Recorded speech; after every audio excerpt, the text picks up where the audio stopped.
우리 친구들 반갑습니다. 디딤돌 초등 고학년 독해력 함께하고 있습니다. 오늘은 강의로는 우리 친구들을 만나는 1권에서 만나는 두 번째 시간인데 우리 교재 지문으로는 5번째 지문이에요. 영역은 사회입니다. 어떤 내용인가 볼까요? 문의 여닫는 방향은 어떻게 결정될까?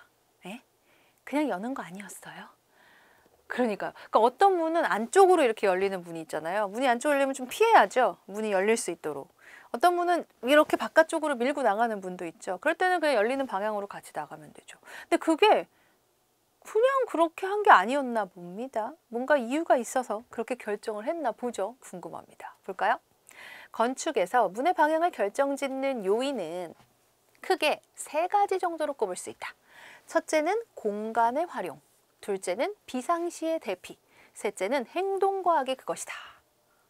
그러면 이제부터 나올 얘기가 공간의 활용, 비상시의 대피, 행동과학의 측면에서 문의 여닫는 방향을 결정한 이유가 나오겠죠. 아니, 2문장밖에 안 읽었는데 이 글에서 어떤 내용이 중요한 내용인지 이미 다 파악했네요. 그래요. 비문학은 그렇습니다. 어떤 내용에 대해서 알려주는지 이렇게 안내해주는 내용들도 많고 중간중간 요약해주는 내용들도 많아요. 그래서 글을 꼼꼼히 읽어봐야 합니다. 자, 결국 이제 이 글의 가장 중요한 화제, 중심 화제는 문의 방향을 결정짓는 요인이 되겠구나 하는 것을 알 수 있네요. 첫 번째는 공간의 활용이래요. 그러면 나문단의 중심 내용이 이제 공간의 활용 측면에 대한 얘기가 나오겠죠? 봅시다. 아파트를 제외한 일반 주택에서 현관문에 여닫는 방향을 결정하는 요인은 공간 활용의 측면이 강하다. 공간을 활용하려고 그런데요. 신발을 벗어둘 공간이 필요하기 때문이다. 만약 현관문이 안쪽으로 열린다면, 안쪽으로, 집 안 방향으로 열리면 어떻게 될까? 문을 열 때마다 현관에 신발들이 이리저리 쓸려 다닐 거 아니에요. 안쪽으로 여니까. 그럼 안 되겠죠. 물론 뭐 현관이 충분히 넓어요. 그래서 막 현관이 이만해서 문은 이렇게 열고 닫아도 이 나머지 공간에 신발을 다 둘 수 있다면 상관이 없겠지만 일반적으로 사람들은 현관보다는 방 공간이 넓기를 당연히 바라겠죠. 현관 넓어서 뭐 할 건데. 차라리 이 공간을 방으로 꾸미는데 더 활용해 주세요 라고 하겠죠. 그래서 일반 주택에서 현관문에 여닫는 방향은 보통 바깥쪽으로 열리는 거예요. 그러니까 바깥쪽으로. 근데 그걸 결정하는 요인은 뭐다? 공간 활용의 측면이 강하다. 공간 활용의 측면에서 바깥쪽으로 열리는구나. 알 수 있습니다. 자, 아파트 현관문에 여닫는 방향을 결정하는 요인은 건물 내의 화재와 같은 비상시 대피의 측면이 강하다. 아파트는 여러 세대가 밀집해서 사는 공동주택이다. 그렇기 때문에 문에 여닫는 방향은 사람들의 대피가 수월하도록 반드시 피난 방향으로 열리게 법으로 규정하고 있다. 비상시 대피의 측면이라고 합니다. 아파트는. 일반 주택은 공간 활용의 측면이었는데 아파트는 비상시 대피의 측면이래요. 자, 문에 여닫는 방향 결정짓는 요인이 공간 활용, 비상시 대피, 행동과학이다라고 했는데 각각의 요인에 대해서 구체적인 사례를 제시해서 설명을 해주고 있죠. 뭐 아파트라든가 뭐 일반 주택이라든가 이렇게 구체적인 사례들이 나와 있다. 자, 이어지는 문단 내용을 살펴보면 바로 행동과학의 측면으로 넘어가는 게 아니라 이와 비슷한 예는이라고 해서 예를 들었습니다. 그럼 뭐에 대한 예일까요? 친절하게도 이와 비슷한 예는 그랬잖아요. 여기서 이가 지시하는 건 바로 앞의 내용을 지시하겠죠. 바로 앞에는 아파트의 현관과 같은 비상시 대피의 측면이 강한 곳의 문이 열리는 방향을 이야기하고 있어요. 그래서 비상시 대피 측면에 예가 나와 있겠죠. 뭘까? 극장이나 공연장 같이 사람들이 동시에 많이 모이는 장소에서도 찾을 수 있다. 극장문은 보통 바깥쪽으로 열리도록 되어 있으며 이는 비상시 많은 사람들이 한꺼번에 밖으로 대피하기 쉽도록 문의 방향을 바깥쪽으로 향하게 한 것이다. 그래요. 영화를 이렇게 많은 사람이 한 몇백 명의 사람들이 보고 있다가 화재와 같은 일이 발생을 했어요. 그럼 비상문을 열고 나가야 되는데 문이 안쪽으로 열린다고 생각하면 이렇게 열어야 되면 여기 사람들이 막 바글바글 몰려 있는데 문을 열고 나가려고 몰려 있는데 문을 이렇게 열려고 해봐요. 문이 안 열리겠죠. 사람들은 밀고 나갈 테니까. 계속 밀릴 테니까. 그럼 어떻게 돼? 사고가 납니다. 그러니까 문이 이렇게 열려버리는 거야. 바깥쪽으로. 그러면 사람들이 밀려 나오는 그 방향 그대로 문이 열리니까 보다 빠르게 대피할 수 있는 겁니다. 이렇게 중요한 이유가 있었어. 자, 그렇다면 세 번째, 행동과학의 측면을 봅시다.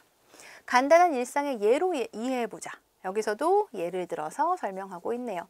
민영이 어머니는 밤늦도록 공부하는 수험생 아들을 위해 간식을 준비하고 아들의 방문을 노크한다. 그 순간 방 안에서 공부하던 민영이는 졸음을 떨치려고 방문을 열고 나온다. 자, 문이 바깥쪽으로 열린다면 어떻게 될까? 방문 앞에 어머니와 부딪히겠죠. 왜냐하면 방 안에서는 방문 바로 앞에 어머니가 있는지는 안 보일 테니까 이렇게 그냥 열어버릴 거란 말이에요. 그럼 문 밖에 있는 어머니는 뭐 우유나 이런 걸 들고 계시다가 문이 확 열리면 큰일 나요. 쏟을 수도 있어요. 자, 이와 같은 사례로 알 수 있듯이 방문을 안쪽으로 열리도록 한 것은 방문이 열릴 때 방 밖에 있을지도 모르는 사람을 배려하기 위한 것이다. 자, 지금 여러분이 강의를 듣고 있나요? 각자의 방에서 듣고 있나요? 아니면 뭐 거실에서 듣고 있나요? 자, 방으로 한번 가봐요. 방문이 어떻게 열리는지 보세요.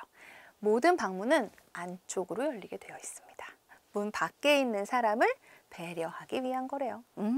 이렇게 문이 열리는 방향에도 의미가 있었구나 하는 것을 알 수 있는 글이었습니다. 자, 글 내용을 정리해 볼까요? 이 글은 문의 방향을 결정짓는 요인을 세 가지로 구분했습니다. 그렇죠. 그리고 주택 현관문, 아파트 현관문, 극장문 등 구체적인 사례, 다양한 예를 들었죠.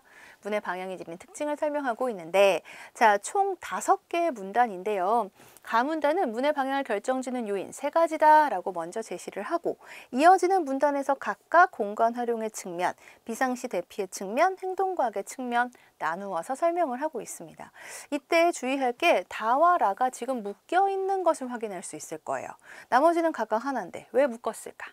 라에서 기억나요, 여러분? 이와 비슷한 예로 하면서 극장이나 공연장의 예가 나와 있죠. 그 예는 비상시 대피 측면에 대한 예였습니다. 그러니까 바로 다문단에서 이어지는 내용이 예로 제시되어 있기 때문에 내용상 하나로 묶을 수가 있는 거예요. 이렇게 해서 건축에서 문의 방향을 결정짓는 요인에 대한 글이었습니다. 자, 그러면 문제 만나볼까요? 이 글의 내용과 일치하지 않은 것, 우리 글의 내용을 잘 읽었기 때문에 일치하지 않은 것 찾을 수 있죠. 몇 번? 아파트를 제외한 일반 주택에서 현관문은 안쪽으로 열리면 어떻게 되겠어? 현관 안에 나와 있는 신발들이 이리 쏠리고 저리 쏠리고 안 되죠? 바깥쪽으로. 이게 바로 뭐의 측면이다? 공간 활용의 측면이다 라고 했습니다. 나머지는 모두 맞는 내용이에요. 자, 여기 형광펜으로 뭐가 나와 있나요? 내용과 일치의 형광펜. 여기서 수능 연결 가보죠. 자, 일치라고 하는 건 지문과 문제에 나타난 정보가 같은지를 확인하는 것을 말합니다. 어떤 글이든지 글 속에 많은 정보가 담겨 있죠. 비문학재들 같은 경우는 더 그럴 거고. 글의 흐름에 따라 글 속에 담겨 있는 정보들을 하나하나 살펴보는 것은 내용을 이해하는 데 가장 중요한 거고요. 그래서 내용의 일치를 묻는 문제가 항상 나와요. 항상 나와요. 선생님 수능 문제 알려드렸어요, 여러분한테. 항상 나옵니다. 내용과 일치하는지 혹은 일치하지 않는지를 묻는 문제가 출제되는데 그 문제 난이도 자체는 높은 문제가 아니에요. 지문만 잘 읽으면 답을 찾을 수 있으니까. 근데 이게 왜 어렵게 느껴지냐면 수능 국어기 때문에 지문 자체 난이도가 높은 거예요. 그럼 자체 난이도가 높은 것을 내가 충분히 이해할 수 있는 시간 또는 충분히 이해할 수 있는가? 이건 사람마다 능력이 다르겠죠. 그래서 사실은 변별력도 매우 높은 문제 중에 하나입니다. 그래서 우리가 지금부터 열심히 훈련을 해야 되는 거고요. 그래서 독해의 기본은 우선 지문을 꼼꼼하게 이해하는 것부터 시작이다. 자, 가부터 말의 내용상 네 부분으로 나눈대요. 근데 이때 하나로 묶을 수 있는 문단이 뭐냐라고 했습니다. 앞서 우리 글의 짜임을 살펴봤죠. 그 문제예요. 맨 처음 가에서 이 글의 화제를 제시했어요. 뭐지? 문의 여닫는 방향을 결정하는 요인. 세 가지가 있다. 딱 밝혔죠. 그 다음에 나에서 그 중에 첫 번째, 공간 활용의 측면에서 이렇다. 아파트를 제외한 일반 주택의 경우. 그죠? 그 다음에 다에서 비상시 대피 측면이 있다. 그게 이제 아파트 현관문. 근데 아파트 현관문에서만 끝난 게 아니라 이어지는 라문단에서 극장이나 공연장의 예가 나와 있는데 이때 극장이나 공연장 문도 비상시 대피의 측면에서 문을 바깥쪽으로 열리게 만들었다고 했어요. 그렇다면 다와라는 비슷한 내용으로 묶을 수 있겠죠. 하나로 묶는다는 얘기는 비슷한 내용이다 라는 뜻입니다. 그리고 이어지는 마에서 행동과학의 측면. 그러니 나머지는 다 각각 하나씩 나눌 수 있겠죠. 그렇다면 하나로 묶을 수 있는 문단은 다와라. 답은 3번이 됩니다. 하나로 묶을 수 있다는 건 바로 이런 뜻이에요. 비슷한 내용을 담고 있는 문단입니다. 자, 이어서 살펴보죠. 기억부터 리을 중 나의 중심 문장으로 가장 적절한 것. 중심 문장 너무 중요하죠. 각 문단에는 중심 문장이 들어있어요. 또는 겉으로 드러나지 않아도 우리가 중심 문장을 하나로 정리할 수 있어요. 뭐다? 그 문단에서 가장 중요한 내용을 말합니다. 자, 지금 나문단이 나와 있는데 아파트를 제외한 일반 주택에서 현관문에 여닫는 방향을 결정하는 요인은 공간 활용의 측면이 강하다라고 했습니다. 문에 여닫는 방향을 결정하는 요인 중에 공간 활용의 측면을 살펴보고 있죠.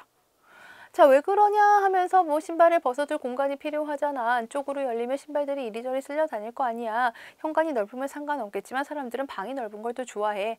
하고 이게 왜 공간 활용의 측면인지를 자세하게 설명했네요. 그렇다면 사실 뭐 이 글이 문에 여닫는 방향은 어떻게 결정될까니까 공간 활용의 측면에서 결정된다 라고 나타낸 이 기억이 중심 문장이 됩니다. 그러면 나머지는 이 중심 문장의 내용을 자세히 설명하는 뒷받침 문장들이 되는 것이죠. 이렇게 문단은 중심 문장과 뒷받침 문장으로 이루어져 있어요. 답은 기억입니다. 자, 넘어갈까요? 이 글의 바탕으로 보기를 이해한 것으로 알맞은 것. 이게 행동과학 측면이냐, 공간활용 측면이냐, 비상시 대피 측면이냐만 찾으면 되네요. 보기 볼게요. 정부는 저소득층 독거노인들을 위해 공공 실버주택의 공급을 늘리고 있다. 이 주택에는 노인들을 배려한 장치가 곳곳에 있다. 어르신들이 신발을 벗다가 균형을 잃을까 봐 현관 벽에는 안전 손잡이를 설치했다. 그리고 키가 작거나 허리가 구부정한 어르신들을 위해 화장실 세면대는 높낮이 조절이 가능하다. 그러니까 공공 실버주택의 공급을 늘리는데 이 공공 실버주택이 하나하나 그곳에 사는 노인들을 배려했네요. 자, 이렇게 사람을 배려한 측면 뭡니까? 그렇죠. 행동과학의 측면입니다. 우리 앞에 그래서 행동과학의 측면에서 봤을 때 어떻게 한다고요? 방문은 안쪽으로 열린다. 왜? 문 밖에 있는 사람을 배려하기 위해서. 이렇게 사람을 배려했다라는 내용이 나오면 행동과학이에요. 어르신들을 배려한 내용이 나오기 때문에 답은 1번. 이렇게 찾으면 됩니다. 자, 5번입니다. 네모 이렇게 표시되어 있는 낱말들이 있어요. 그 낱말과 반대되는 낱말과 뜻이 알맞지 않은 것입니다. 자, 강하다의 반대말 약하다. 맞죠? 약하다의 뜻 능력, 지식, 기술 따위가 모자라거나 낮다. 맞죠? 안쪽의 반대말 바깥쪽. 맞죠? 바깥으로 향하는 쪽이라는 뜻. 맞죠? 넓다의 반대말 좁다. 맞죠? 면이나 바닥 따위의 면적이 작다라는 뜻도 맞죠? 밀집의 반대말 분산. 맞죠? 갈라져 흩어짐 또는 그렇게 되게 함. 맞네요. 자, 많이의 반대말 작게. 맞습니까? 아니에요. 많이의 반대말은 적게입니다. 적게. 그러니까 많다의 반대말은 적다예요. 낱말 뜻은 수요나 분량 정도가 일정한 기준에 미치지 못하게가 맞아요. 이거는 적게의 뜻이지 작게의 뜻이 아닙니다. 그러면 작다의 반대말은 뭐냐? 작지 않은 것은 큰 거죠. 크다입니다. 작다는 길이나 넓이나 부피 따위가 비교 대상이나 보통보다 덜하다는 뜻이고 반대로 크다는 길이나 넓이나 부피 따위가 비교 대상보다 더하다라는 뜻이기 때문에 서로 반대말입니다. 그래서 답은 5번 찾으면 돼요. 자, 그러면 이제 우리 지문의 중요 내용을 정리해 볼까요? 중요 내용은 문에 여닫는 방향 결정하는 요인 3가지가 다 나와 있어야 되겠네요. 자, 건축에서 문에 무엇은 여닫는 방향입니다. 방향은 공간을 효율적으로 활용하고 공간 활용의 측면. 이어서 사람들이 비상시에 뭐하기? 비상시 대피의 측면이죠. 대피하기 쉬우며 행동과학의 측면에서 사람을 배려하는 방향으로 결정한다. 이렇게 3가지 요인이 다 들어있어야 정답입니다. 자, 독해를 잘하기 위해서 우리의 어휘력을 높여봅니다. 삼촌의 성공, 이것은 성실한 생활 태도에 있다. 자, 사물이나 사건이 성립되는 까닭 또는 조건이 되는 요소라는 뜻. 바로 요인입니다. 자, 이어서 전주는 오래된 한옥들이 이렇게 되어 있는 도시입니다. 빈틈없이 빽빽하게 모여 있는 도시예요. 밀집이라고 하죠. 나는 이것을 대비하여 용돈을 쓰지 않고 모아두었다. 자, 뜻밖의 긴급한 사태가 일어난 때를 비상시라고 합니다. 그래서 비상시를 대비해서 용돈을 모아뒀대요. 훌륭하죠. 자, 이어서 이번에는 개념어 보겠습니다. 우리 문제에서도 중심 문장이 있었고 선생님도 중심 문장이 참 중요하다라는 얘기를 했는데, 자, 중심 문장에 대해서 볼게요. 중심 문장은 문단의 내용을 뭐하는? 대표하는 문장입니다. 그리고 뒷받침 문장은 중심 문장의 내용을 자세히 설명해 주는 문장입니다. 대개 한 문단에는 한 개의 중심 문장이 있으며 뒷받침 문장은 내용을 자세히 설명해 주기 위해서 여러 개가 있을 수 있습니다. 자, 여기 얘가 나와 있어요. 봄이 오면 우리 마을에 여러 가지 꽃이 핍니다. 학교 가는 길에는 노란 개나리가 활짝 핍니다. 학교 운동장가에는 목련이 하얗게 핍니다. 마을 앞산 이곳저곳에는 분홍 진달래가 핍니다. 이 문단의 중심 문장은 바로 이 문장이에요. 여러 가지 꽃이 핀다. 그리고 나머지 문장, 그 여러 가지 꽃을 하나하나 나타낸 문장들이 바로 중심 문장을 뒷받침하는 문장들인 것이죠. 자, 문단은 이렇게 중심 문장과 뒷받침 문장으로 이루어진다라는 것 기억하기 바랍니다. 선생님은 다음 시간에 새로운 내용으로 다시 올게요.